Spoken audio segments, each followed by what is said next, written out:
ഛത്തീസ്ഗഡിൽ മനുഷ്യക്കടത്ത് ആരോപിച്ച മലയാളി കന്യാസ്ത്രീകളെ അറസ്റ്റ് ചെയ്തത് നിയമവാഴ്ചയോടുള്ള വെല്ലുവിളിയെന്ന് സിറോ മലബാർ സഭ.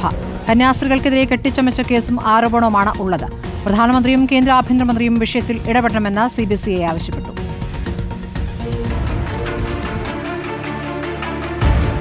ഛത്തീസ്ഗഡിലെ ദുർഗിൽ മലയാളി കന്യാസ്ത്രീകളായ sister Vandana Francis, sister Preethi Mary എന്നിവരെ അറസ്റ്റ് ചെയ്ത സംഭവത്തിൽ കടുത്ത പ്രതിഷേധമാണ് ക്രൈസ്തവ സമൂഹത്തിൽ നിന്ന് ഉയരുന്നത്. യാത്ര ചെയ്യാൻ ഭയപ്പെടുന്ന സ്ഥിതിയിലേക്ക് കാര്യങ്ങൾ എത്തി എന്ന് സീറോ മലബാർ സഭ വിമർശിച്ചു. ഭരണഘടനയ്ക്കും രാജ്യത്തിനുമെതിരെ ചില സംഘടനകൾ പ്രവർത്തിക്കുന്നു എന്ന് CBCI കുറ്റപ്പെടുത്തി. സിസ്റ്റർമാർ മതപരിവർത്തനം നടത്തിയിട്ടില്ല എന്ന് CBCI വനിതാ കൌൺസിലും വ്യക്തമാക്കി.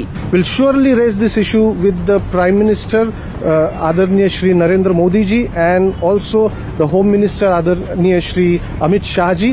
These are increasing day by day and simply defaming the modesty, defaming the name and modesty of our religious women.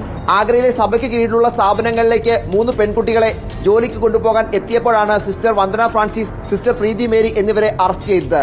Bajrang Dal പ്രവർത്തകർ ദുർഗ് റെയിൽവേ സ്റ്റേഷനിൽ പ്രതിഷേധിച്ചതിന് പിന്നാലെയാണ് അറസ്റ്റ്.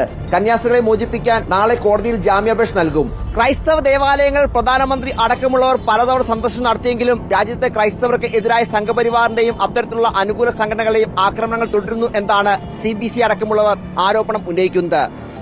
വീഡിയോ സന്തു പരാമ്പറയ്ക്കൊപ്പം reporter Noble Marikkaran, in reporter, Delhi.